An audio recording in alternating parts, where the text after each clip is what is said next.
ሰላም ሰላም ውድ ተከታታዮቼ እንደምን ከርማችኋል? ደህና ናችሁ ወይ? እንዴት ናችሁ? በጣም ጠፍቻለሁ። ናፍቃችሁኛል። ቪዲዮ መስራት እየፈለኩኝ የጊዜ ጉዳይ ሆኖ ጠፍቻለሁ። Hej och välkomna mina följare. Det var så länge sedan. Jag har helt enkelt varit så upptagen fast jag ville göra video på amhariska. Men idag är jag här, en regnig dag. Vad passar mer än att göra video på amaringa eller göra amhariska lektion? Hur som helst, ni ska vara hjärtligt välkomna. Idag ska vi gå igenom bokstaven ለ። እንግዲህ ውድ ተከታታዮቼ እንኳን በሰላም መጣችሁ። ዛሬ ዝናባማ ቀን ነው እኔ ጋ፣ እናንተ ጋር እንዴት እንደሆነ አላውቅም። ብቻ እንዲህ ዝናብ ሲሆን ደግሞ የአማርኛ ቪዲዮ መስራት እጅጉን ደስ ይላልና እንኳን ደህና መጣችሁ። እሺ እንግዲህ አሁን የምንጀምረው ለም በመቁጠር ነው። በፊት ለተከታተላችሁኝ ለን ሰርቼላችሁ ነበር። አዲስ ለሆናችሁ በአዲስ ለም ፊደልን እንማራለን። För er som har följt med förut, jag har gjort video med bokstaven lä, men för er som är nya, jag repeterar. Då går vi igenom. Som vanligt, jag går igenom alla ljud. እሺ እንግዲህ እንደተለመደው ፊደሉን እንቆጥራለን።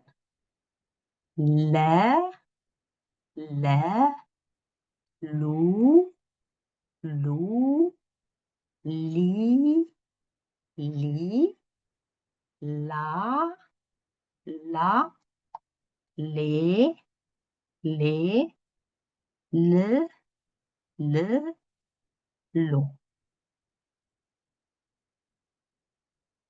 የለ ፊደል እችን ይመስል ነበረ። እስቲ አንዴ እንድገመውና så här ser bokstaven lä och låter med olika ljud som jag gick igenom. Men jag repeterar. ደግሞ አለው ተከታታዮቼ lä lä lu lu li li la la le le ል ል ሎ ሎ። እንዴት ነበር? አብራችሁኝ አላችሁ? ካላላችሁ በሚቀጥለው ስታዩት አብራችሁኝ በሉ። እንደውም ደግሞ አንድ ሌላ ማስረጃ አለኝ ወይንም ማስታወቂያ አለኝ። ቅዳሜ ቅዳሜ በዙም ማስተማር ጀምሬያለሁኝ። በስዊድን ሰዓት አቆጣጠር ከ10 ሰዓት እስከ 11 ሰዓት ባለው ጊዜ ውስጥ ባለፈው ሳምንት ተገናኝተን ነበር፣ ግን ባለፈው ብዙም አልተማርንም። የችሎታ ቴስት እንደውም አንዳንድ ማስረጃዎችን ሳስረዳ ነበር። መማር ለምትፈልጉ ይቅርታ በውስጥ ጻፉልኝ ወይንም ስልክ አለ እዛ ጋር ደውሉልኝ ወይንም ኢሜይል አድርጉልኝ ወይንም ከታች እዚህ ጋር ጻፉልኝ። För er som vill gå på lektion i amhariska så ger jag lektion, eller jag undervisar på lördagar mellan klockan 10 och 11. Om ni vill ta kontakt med mig, skriv in ett meddelande eller skicka mig ett meddelande eller smsa eller skriv under kommentaren så tar jag. Men även jag tänker att jag går live för de som inte kan komma på lektion.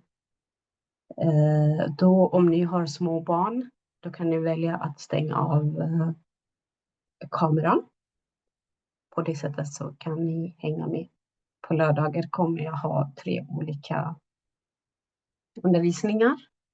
En via Zoom, en där jag går live, en för de som går på SFI och vill lära sig svenska. እሺ እንግዲህ ቅዳሜ ቅዳሜ 3 የትምህርት ክፍለ ጊዜዎች አሉኝ። አንደኛው በዙም የሚሰጠው ነው። እሱ ተከፍሎ ነው፣ በክፍያ ነው። ላይቭ ደግሞ የምገባበት አለ። የላይቭ በነፃ ነው፣ ግን ዳይሬክት በዩቲዩብ ይቅርታ፣ ቀጥታ በዩቲዩብ ነው የሚተላለፈው። እሱን ለምትፈልጉ ተከታታዮች ልጆቻችሁ እንዳይታዩ ከፈለጋችሁ ካሜራውን ዘግታችሁ መከታተል ይችላሉ። ሌላው ደግሞ ሶስተኛው ኤስኤፍኢ ለሚማሩ እዚህ ሀገር አማርኛ ተናጋሪ ለሆኑ እሱንም በቀጥታ ስርጭት አስተላልፋለሁኝ። እንግዲህ ብዙ እረፍት ወስጄ ተዘጋጅቼ ተመልሻለሁ። አሁን የመጀመሪያው የምሰጠው የ10 ሳምንት ትምህርት ነው። ከዛ እስቲ እንደ ሁኔታው ምን ያህል እንደሚያስፈልገው ሰውም ታይቶ ምን ያህልም እንደወደዳችሁ ታይቶ እቀጥላለሁ። የነበረኝ መረጃ ይሄ ነበር። ስለተከታተላችሁኝ አብዝቼ አመሰግናለሁ። Det var all information som jag hade för idag. Tack för att ni var med och lyssnade. På återseende. Om inte annat, vi ses på lördag. Eller vi ses via mejlen eller chatten. Eller via Amhariska nu. Eller via Amhariska sidan. Ha det gott! Hej då! Välkommen kan ni lära. Salam alaikum.